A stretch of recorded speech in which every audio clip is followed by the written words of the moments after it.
Assalamualaikum warahmatullahi wabarakatuh. Alhamdulillahirabbil alamin. Wassalatu wassalamu ala asyrofil anbiya'i wal mursalin. Sayyidina wa maulana Muhammadin. Wa ala alihi wa sobihi ajmain. Amma badu. Alhamdulillahirabbil alamin. Nahmaduhu wa nasta'inu wa nastaghfiruhu. Wa na'udzu billahi min syururi anfusina wa min sayyiati amalina. Mayahdillahu falamudillalah wa amayudlilhu falahadiyalahu. Asyhadu alla ilaha illallah wa asyhadu anna Muhammadur Rasulullah. Allahumma shalli ala sayyidina Muhammad wa ala ali sayyidina Muhammad. Amma badu.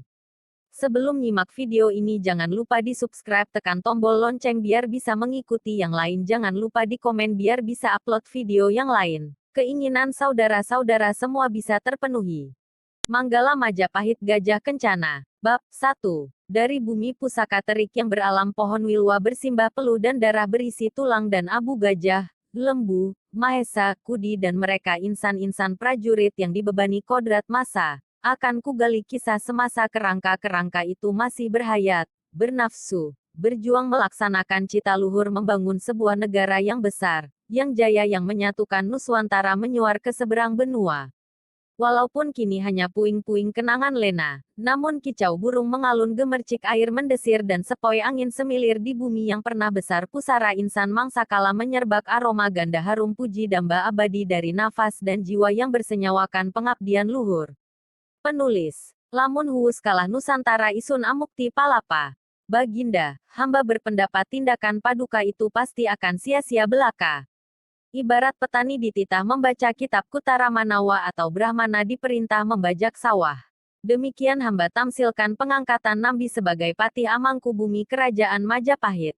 Apabila Rakrian Demang Lembu Sora dipandang tak memenuhi syarat, tentulah diri hamba yang layak dipertimbangkan.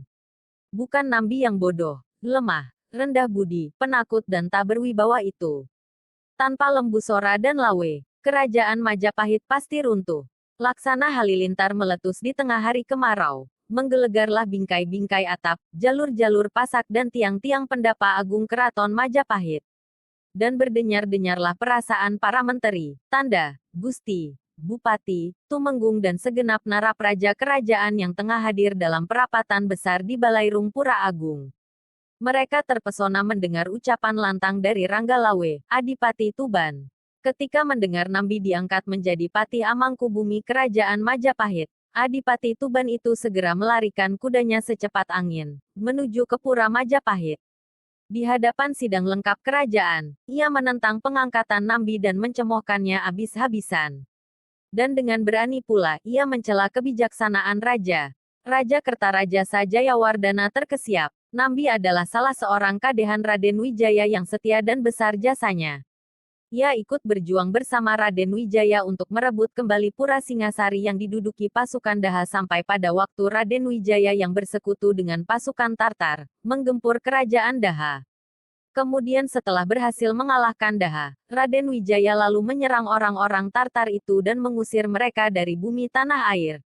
Nambi, putera Rakrian Menteri Pranaraja, itu pun ikut merasakan pahit getirnya penderitaan tatkala Raden Wijaya dikejar oleh Kebo Mundarang, patih dari kerajaan Daha.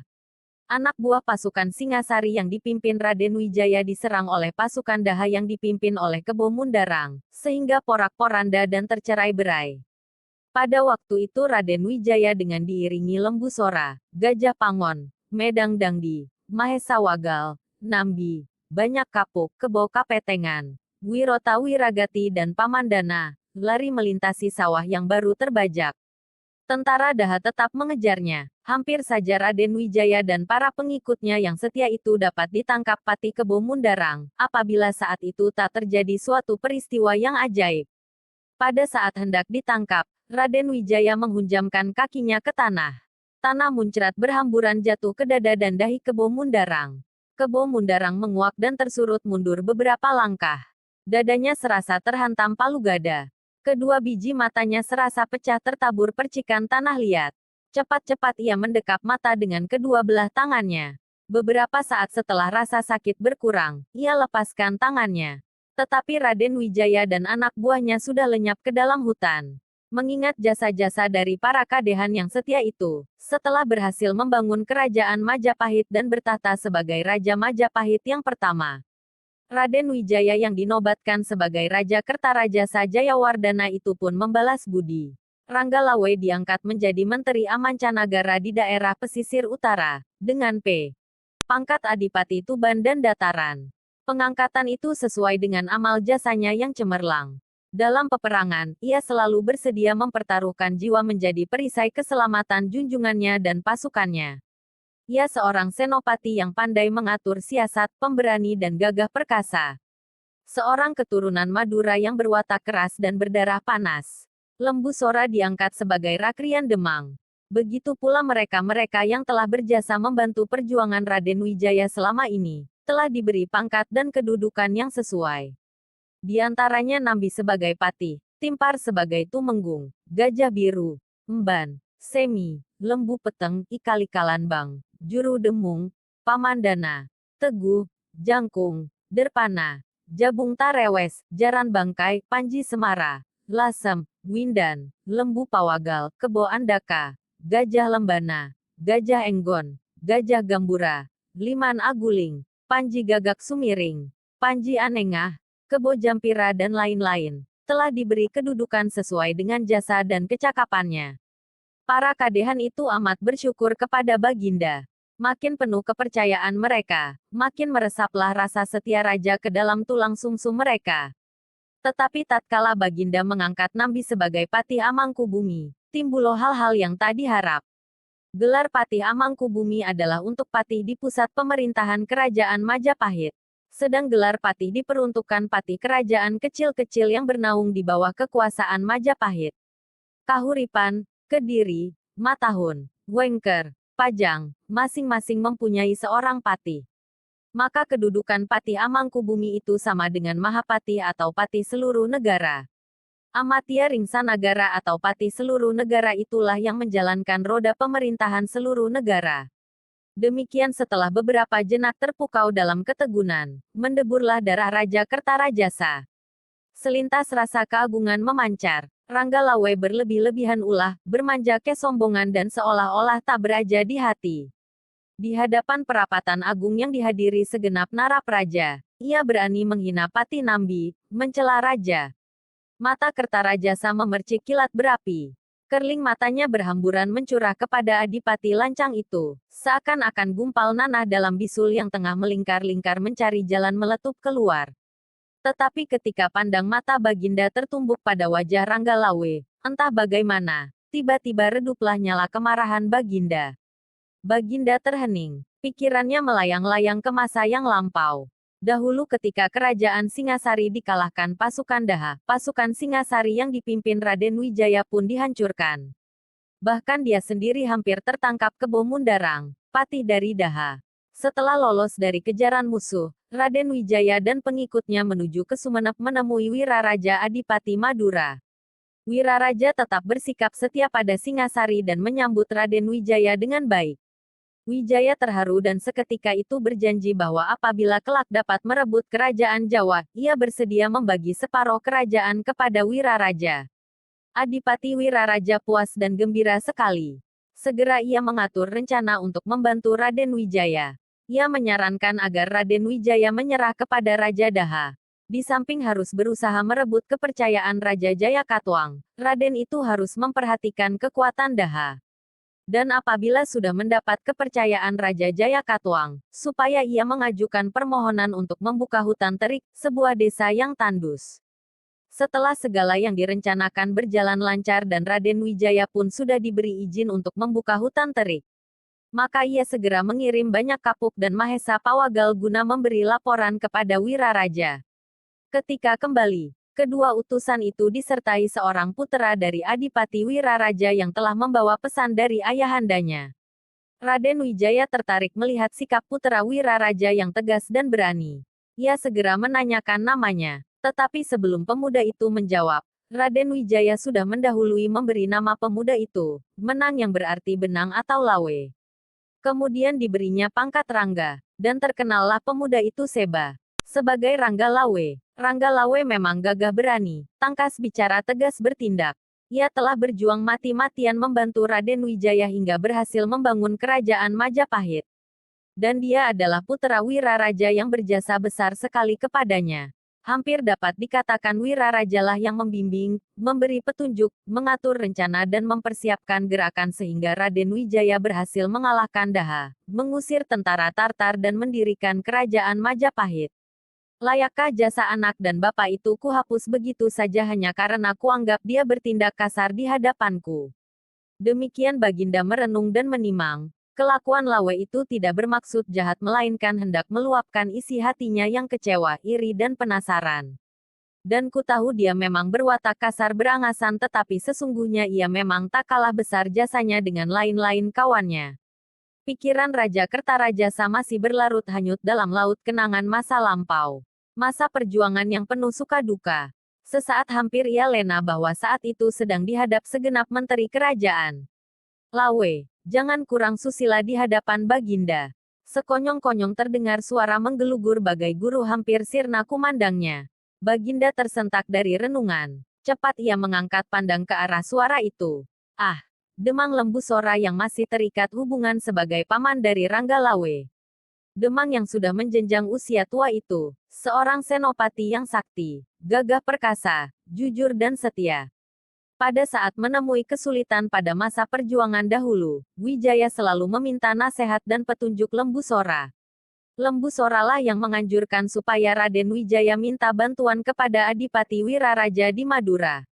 Dalam perjalanan ke Madura, rombongan Wijaya kemalaman di tengah sawah. Wijaya dan Puteri Tribuana amat letih tetapi karena di tengah sawah, mereka tak dapat beristirahat. Serentak Lembu Sora telentang di tanah dan mempersilahkan Raden Wijaya serta Puteri Tribuana duduk di atas perutnya. Kini kadehan yang setia itu telah diangkat sebagai Demang dengan gelar kebangsawanan Rakrian. Suatu kedudukan yang tinggi, bebas keluar masuk keraton dan erat sekali hubungannya dengan raja. Teguran Lembu Sora kepada Rangga Lawe yang masih terikat kemenakan itu, membuat Baginda tertegun.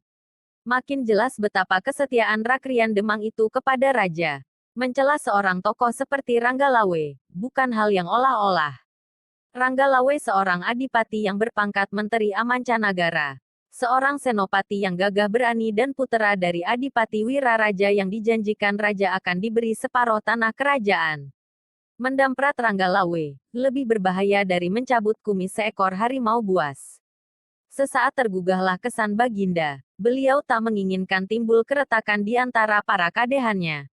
Hanya karena soal pengangkatan Nambi. Beliau masih memerlukan tenaga Rangga Lawe untuk menjaga keamanan daerah pesisir utara.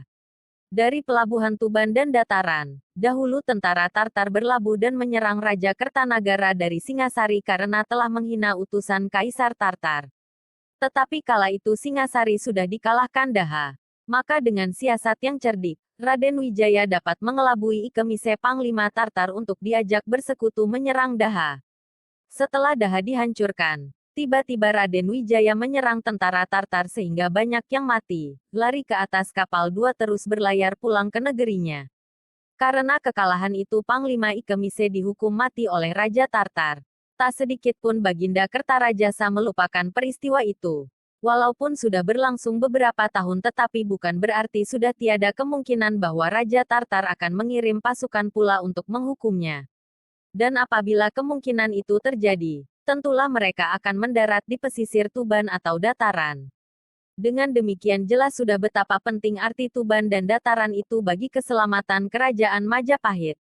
Hanya tokoh semacam Rangga Lawe lah kiranya yang paling tepat untuk menjaga pos pertahanan sepenting itu.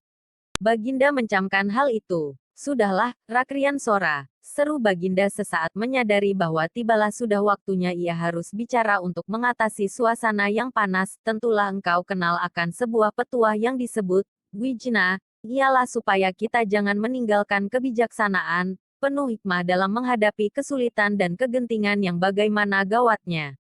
Keberanian dan kekerasan yang meluap berkemanjaan, akhirnya pasti akan sirna tumpas oleh kesaktian kebijaksanaan yang agung.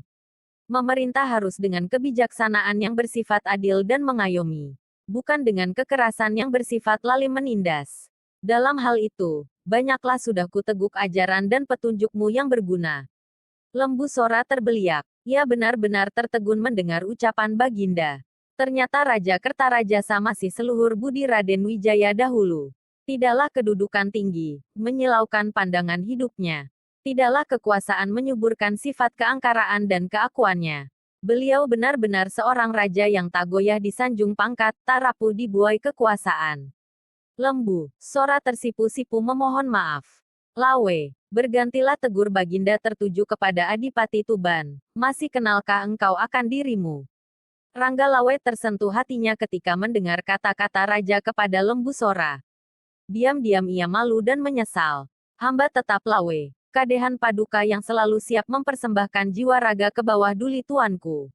Mata Baginda Kertarajasa bersinar penuh gairah. Benar, Lawe, dikau memang kadehan kesayanganku. Dahulu dan sekarang, Bayangkara kerajaan Majapahit yang sekokoh dinding-dinding pura keraton. Tetapi kiranya engkau tentu tak lupa juga siapa Lembu Sora, Nambi, Timpar, Gajah Biru dan lain-lain itu, bukan? Sekali-kali hamba tak pernah berani melupakan mereka, Gusti. Mereka adalah kawan seperjuangan hamba dan kadehan Paduka yang setia, sahut Rangga Lawe. Ah, kiranya engkau sudah mencamkan hal itu. Tetapi mengapa engkau meributkan soal pengangkatan Nambi? Bukan dikau seorang, Lawe. Bukan pula Lembu Sora maupun para kadehan lain yang merasa wajib menjaga tegaknya kerajaan Majapahit. Tetapi segenap kadehan dalam bentuk sebagai kesatuanlah yang terbeban oleh tugas kewajiban itu. Baginda berhenti sejenak untuk meluangkan perhatian ke arah para menteri yang hadir. Beliau hendak mengaji kesan yang terpancar dari wajah para narapraja.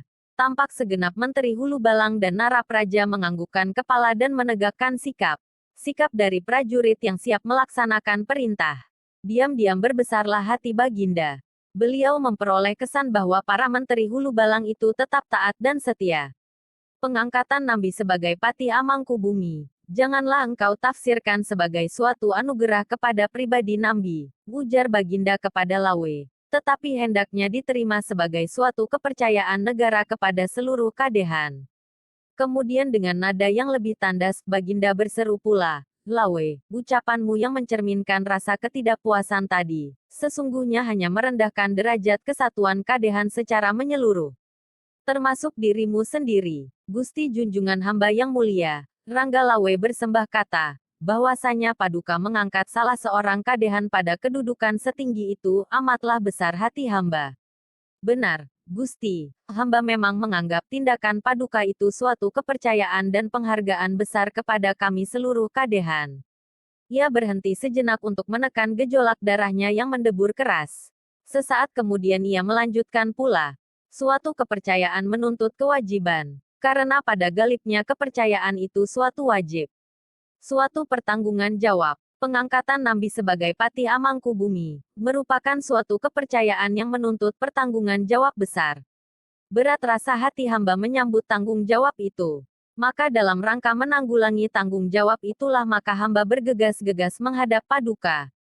Karena pada hemat hamba, sukarlah kiranya Nambi dapat melaksanakan tanggung jawab sedemikian beratnya. Gagalnya Nambi dalam mengemban tugas berat itu, akibatnya sukar hamba lukiskan. Roda pemerintahan Majapahit pasti akan syarat dan kacau. Kewibawaan kerajaan tentu akan menurun. Dengan demikian Paduka bagaikan menanti tumbuhnya batu yang ditanam di tanah. Dan kedua kalinya kami seluruh kadehan pasti akan tercontreng muka. Akan rusak binasalah seluruh amal pengabdian kami pada masa-masa yang lampau. Ibarat panas setahun dihapus oleh hujan sehari.